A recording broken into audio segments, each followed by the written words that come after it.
¿Qué tal? Somos Carmen McEvoy Y César Sabache. y en esta oportunidad les ofrecemos la novena entrega de Mesa Compartida. Carmen, hay una película que ha estado circulando entre nosotros, La Pampa. Y la cito como referencia porque hace algunos años tú publicaste un artículo sobre una historia que está en el sustrato de la narrativa en el cine también. Me refiero a La Pampa del Horror. Lo publicaste en El Comercio. Quería que empecemos regresando sobre una historia que marca este artículo, la historia de Aimé Pillaca Leguía. Cuéntanos un poco, refréscanos un poco el contenido de ese artículo y la historia de Aimé. Bueno, es una historia que tiene 6 o 7 años, esta columna, y fue a raíz de los padres de esta chica que va a La Pampa, y que, bueno, los padres no tienen noticias de ella y que finalmente se enteran de que probablemente ha sido asesinada. Entonces, unos sicarios, alguien que está ahí mientras que ellos están haciendo el recorrido, le dicen de que la busquen, que debe estar sus restos tirados por algún lugar, ¿no? Entonces esa violencia, ¿por qué? Y poco a poco cuando la historia se va desarrollando nos enteramos de que hay una niña, una menor de edad, que ha sido captada por estas redes de tráfico de menores y que ha sido llevada a este bar, La Rica Miel, ¿no? Me acuerdo el nombre, ¿no? Aparte todo es como suena a paradoja, ¿no? En Madre de Dios, La Rica Miel, ¿no? Y ella ve esta violación grupal porque esta niña, me parece que tenía 14 años, había tratado de fugar.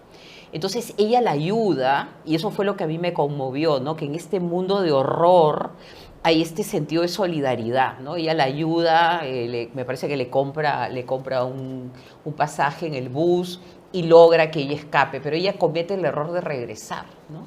Y al regresar, ella pues va a ser el centro de las iras de estos traficantes de mujeres y es asesinada, y me parece, si no me equivoco, que su cuerpo no ha sido encontrado, ¿no? Entonces, un poco las fronteras, ¿no? Estas fronteras del horror, el nombre del artículo lo dice todo, La Pampa del Horror, ¿no? En la que hay un tráfico de niñas que ya después descubro que viene de Quispicanchis, y está este libro Entre el cielo y el infierno de Carmen Barrantes, ¿no? En la que se va descubriendo esta trama que todavía pues está ahí viva y que al contrario, a raíz del COVID yo creo que se ha extendido a diferentes lugares del Perú.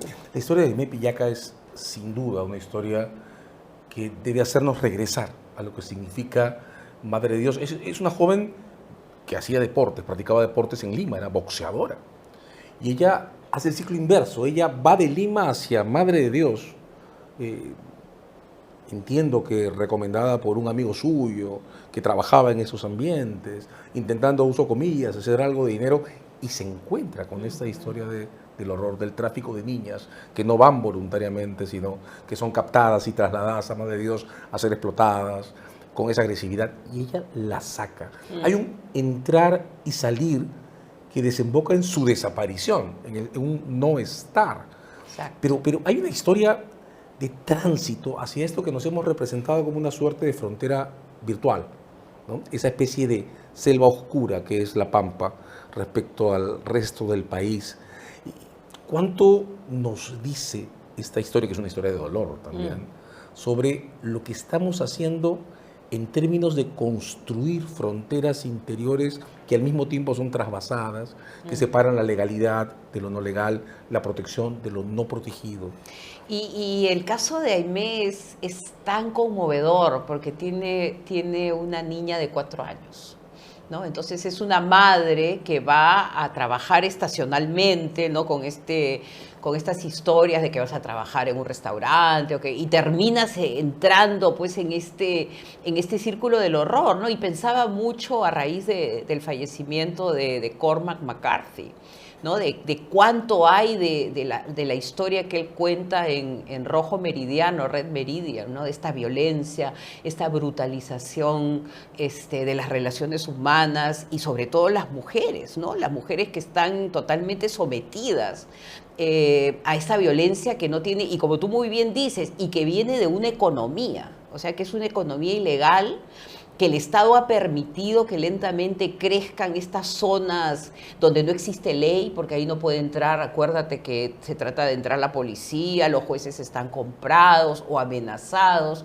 ¿no? Y pensaba mucho en esta serie, The English, ¿no? Que es también una historia de una mujer, ¿no? Que termina siendo violada por un ser que viene de la frontera y que tiene que llevar con ella la sífilis que la mata a ella y que mata a su hijo, ¿no?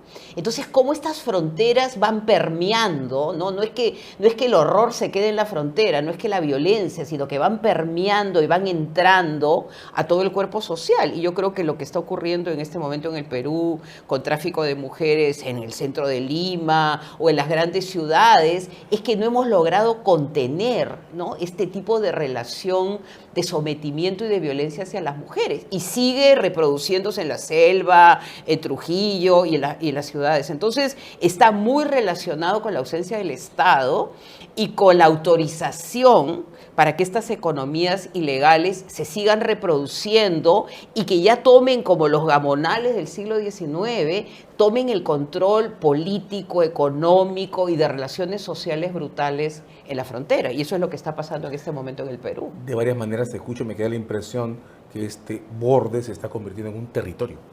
Exacto. Y un territorio genera, de una u otra forma, versiones de poder, autoridad y control. Repasábamos en algún momento el libro de Basombrío con Valdés sobre cifras de la criminalidad económica. Y claro, es un lugar que se puebla de migraciones también forzadas. Un componente muy fuerte de tráfico de niños, niñas y mujeres explotadas. Y claro, eso significa criminalidad puesta en los dos polos del tráfico, ¿verdad?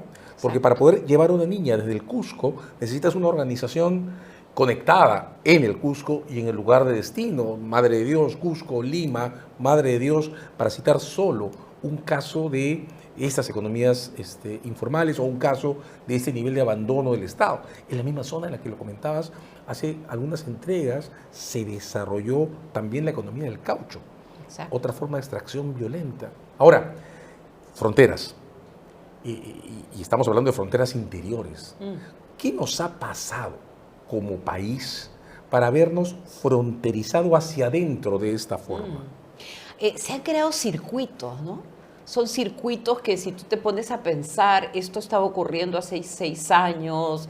Recuerdo que una ministra entró a La Pampa con las cámaras de televisión y dijo que eso iba a terminar. Y al contrario, o sea, esto ha ido creciendo y ha ido imponiendo sus propias leyes, ¿no? Yo creo que el tema de la fronterización es que la frontera tiene una lógica, tiene una racionalidad, tiene un sometimiento y va creando una manera de territorializar al Perú, ¿no? Cuando tú piensas en el siglo XIX, los procesos de territorialización en manos de los caudillos, podemos estar de acuerdo o en desacuerdo, pero se van creando provincias, distritos, departamentos, incluso está este trabajo extraordinario de Gabriela Chiaramonte en que ella menciona de que la ley electoral o que todo el tema de la Constitución va permitiendo una suerte de incorporación política de múltiples actores, dice ella, ¿no? Y dice que incluso, y da cifras, que ya para el final del ciclo, que es un ciclo pues de convergencia de una serie de actores del interior del Perú, ya había la posibilidad de elegir un presidente del Ande. Pero no lo hicimos. Exacto, entonces ahí se pone un tapón, se bloquea y se impide este proceso de socialización, porque lo que venía era senadores, diputados, presidentes que venían de otras regiones. Entonces eso va creando procesos de socialización y de comportamiento político. Acá lo que existe, como en cualquier frontera, es la ley de la jungla. Pero bajo una división que ya no sé si representa al país, ¿no? Esa idea de Lima y lo demás, provincias y Lima, ¿no es la creación de una suerte de frontera virtual, una frontera mental que multiplica esa falta de contactos? ¿Es real que ese sea un país dividido entre Lima y las provincias? Bueno, el trabajo de Raúl Asensio lo que muestra es que esa binarización ya está dejando de funcionar porque el Perú está en un proceso de urbanización acelerada. O sea, es un proceso de urbanización acelerada incluso en zonas fronterizas, ¿no? Que ya se están dando economías, ya se están dando intercambios, ¿no? Entonces yo creo que lo que tú dices es totalmente cierto, ¿no? Si tú te pones a pensar el último crimen contra 2 mujeres que parece que habían sido captadas por una red de prostitución que fueron tiradas por un acantilado, ¿no? Acá. A 40, 50 minutos de donde estamos conversando, ¿no? Entonces, esa idea de una frontera alejada de nosotros, yo creo que cada vez se va disolviendo más. Y lo que estamos viendo en el caso, por ejemplo, de lo que está ocurriendo en Francia, lo que está mostrando es que estas fronteras culturales que se crearon ya están explotando, ¿no? Porque los guetos que se han creado, digamos, tan cerca de París, crearon estas suerte de fronteras culturales y esas fronteras ya están siendo totalmente desbordadas, destruidas, ¿no? Entonces, yo creo que hay que pensar más bien como Basadre lo proponía, esta idea del archipiélago, ¿no? De un Perú archipiélago, ¿no? De una suerte de país que tiene múltiples voces, que tiene diversidad, pero que puede ir logrando una conversación, que es muy difícil, es la que hemos propuesto desde el inicio de nuestro programa, de múltiples miradas del Perú. Y en esas miradas tampoco debemos subrayar solamente lo fronterizo, ¿no? Porque yo creo que también hay un deseo de urbanizar, hay un deseo de llevar arte a las provincias, de promover la cultura, digamos, de todas las regiones del Perú. Entonces, hay como 2 modelos, y creo que eso ya lo hemos hablado en otras oportunidades, un modelo civilizatorio en el buen sentido de la palabra y un modelo de violencia desbordada que ya está llegando pues a sus límites, porque lo tenemos, digamos, en el centro del Perú, que es Lima. O sea, que ya de qué frontera estamos hablando si el tráfico de menores y la violencia contra ellos se está dando alrededor de nuestra cuadra, ¿no? Entonces, romper quizás la binarización sería una manera y proponer espacios alternativos de unión y de cultura, que yo creo que sería lo que traería una suerte de encontrarnos en algún punto del camino. Frontera. Creo que la Constitución es muy dura. De varias maneras, el Estado-Nación se ha formado pretendiendo que la frontera es un factor de identidad o usando la frontera como factor de identidad. Nuestras fronteras en América Latina, permíteme decirlo así, nos quedan lejos, ¿no? Es una América Latina dividida sobre mapas coloniales y sin embargo las fronteras existen y generan economías, generan puntos de intercambio, se desfronterizan y se transgreden desde el contrabando, el tráfico de personas. Ahora, la frontera no solo está en el borde, ¿verdad? Carmen, tú lo decías recién, tenemos la frontera metida dentro de la ciudad. Pero claro, en esa mecánica de identidad, desidentidad, porque la frontera otriza a alguien, hay también historias que se mantienen en silencio, o historias que son silenciadas y que sin embargo nos muestran esa doble mecánica de identidad, odio, disputa, guerra, muerte. Tenía en las manos El terror en Locañas, este libro que publicaste con Gabriel Cid, que cuenta una historia que a veces pasa desapercibida y que creo que no es solo una historia chilena lo que encierra este libro. Cuéntanos cómo llegan Gabriel y tú a Locañas, a la escena de horror en el 19 chileno. Bueno, todo empieza porque Gabriel y yo hemos trabajado guerra del siglo XIX, él ha trabajado una serie de guerras civiles y yo he trabajado la Guerra del Pacífico. Entonces nos encontramos ahí en el camino de la Guerra del Pacífico y si tú recuerdas en Guerreros Civilizadores, un poco el argumento es de que esta guerra se tiene que convertir o es conceptualizada como una guerra civilizatoria, ¿no? Chile piensa o se imagina a sí mismo, a pesar de haber sido periferia imperial, se imagina, y probablemente porque lo fue, se imagina como una fuerza que va a civilizar en el siglo XIX, ya como república, va a civilizar al Perú.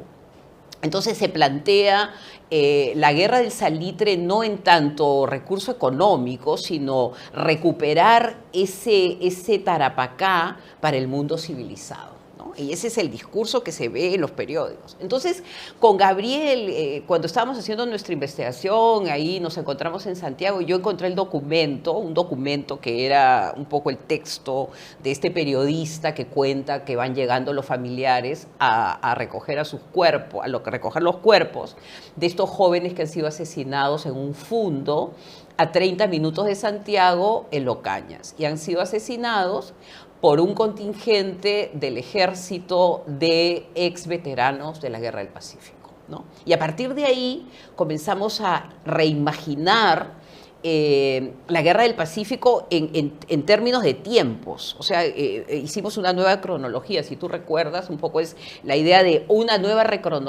cronología que rompa con esta tradición civilizatoria que era Guerra de la Independencia, posteriormente la Confederación y la Guerra del Pacífico como que era el tercer momento en que Chile nos daba a nosotros civilización. Y lo que planteamos es irnos hacia atrás a la Guerra de la Araucanía, que sería el primer momento, el segundo momento sería la Guerra del Pacífico y el tercero cuando la frontera llega a Chile, ¿no? A Santiago. Y es básicamente lo que nosotros denominamos, y este fue un concepto que creamos, los comandos fronterizos, ¿no?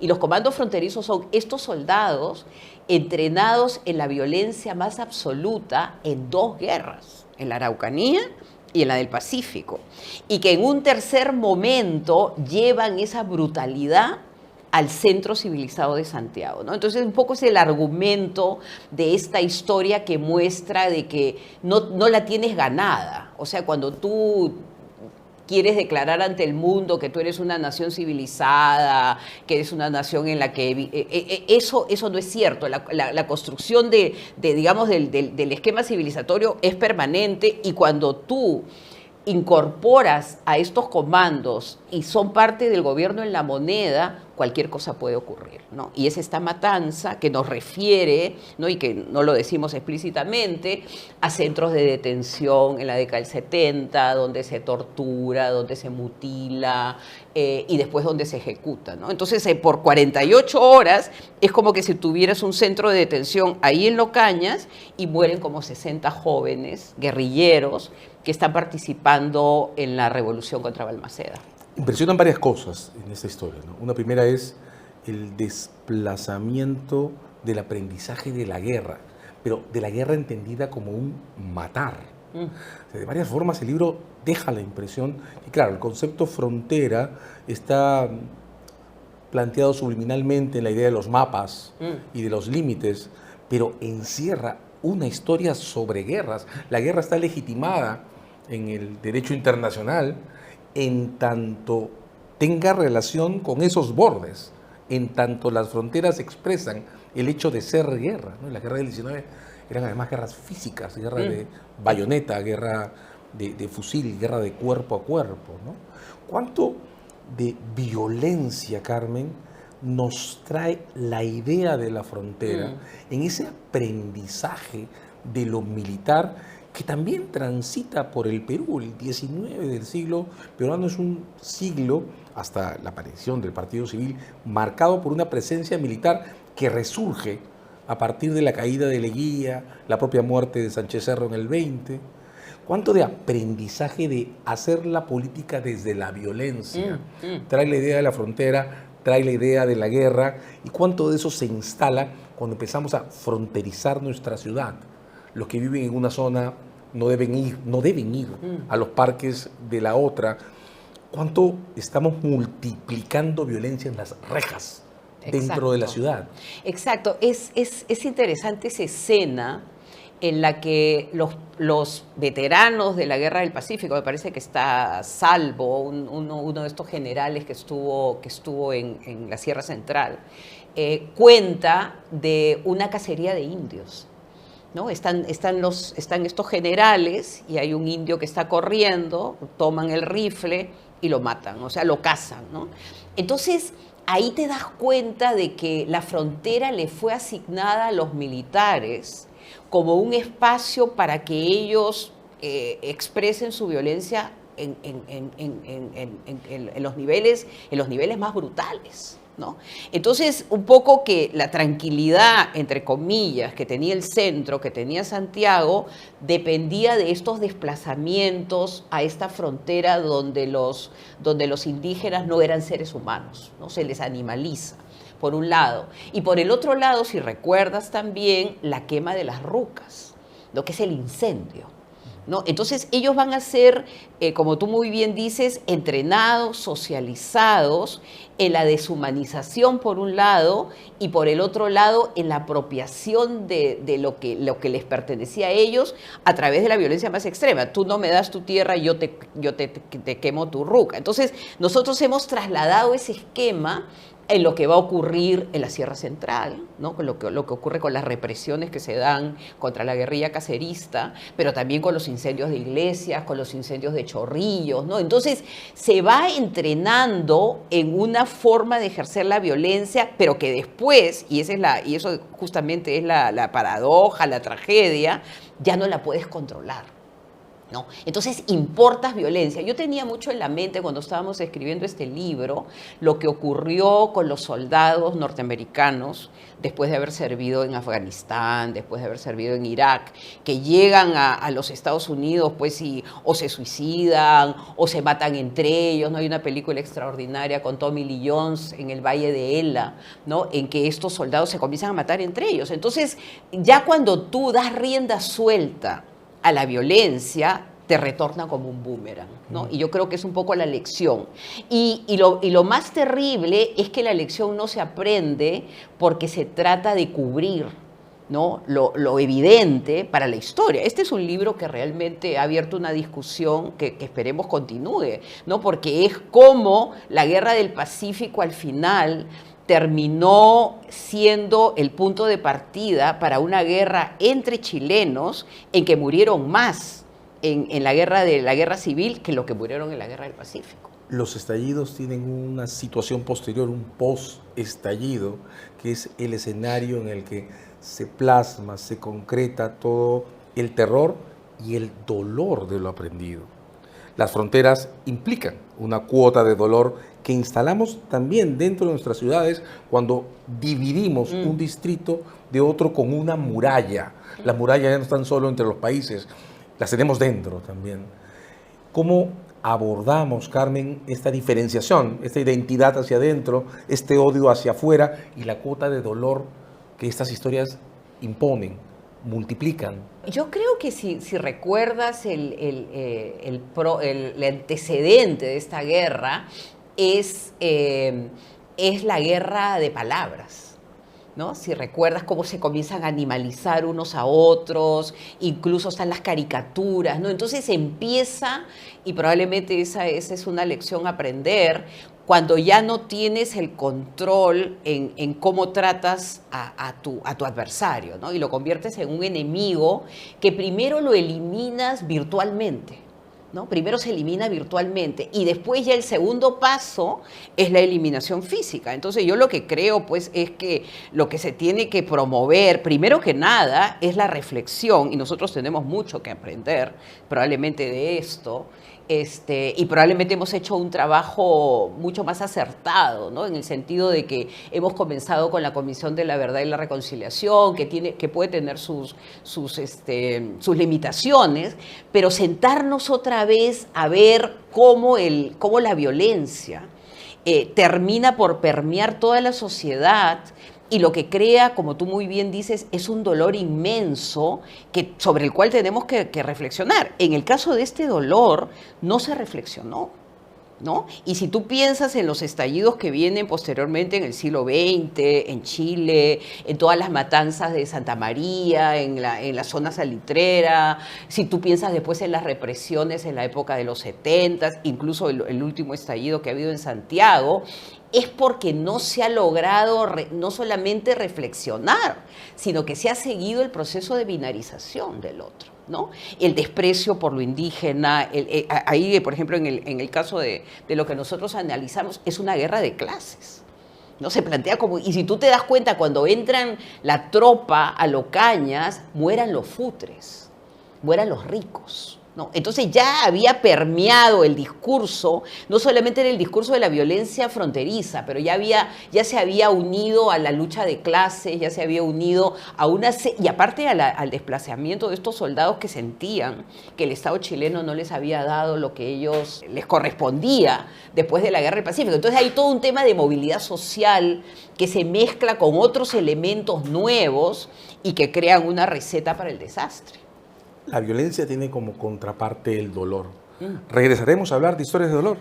Probablemente pienso que sí, que yo creo que historias de dolor nos podría permitir no solamente analizar el dolor, sino cómo ciertos actores, a través del arte, a través de la música, a través de la ayuda social, pueden transmutar ese dolor, ¿no?, en servicio a los demás, que yo creo que es la fórmula para poder salir de este laberinto en que no solamente nosotros, sino muchos países del mundo se encuentran. Y será entonces el tema de nuestra siguiente entrega. Los esperamos en nuestra 10ª entrega de Mesa Compartida. Muchas gracias.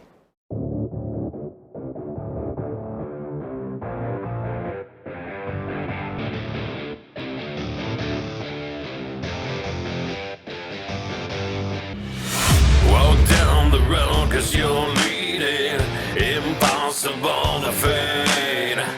No shadow lies stand behind you, no faults and no regrets.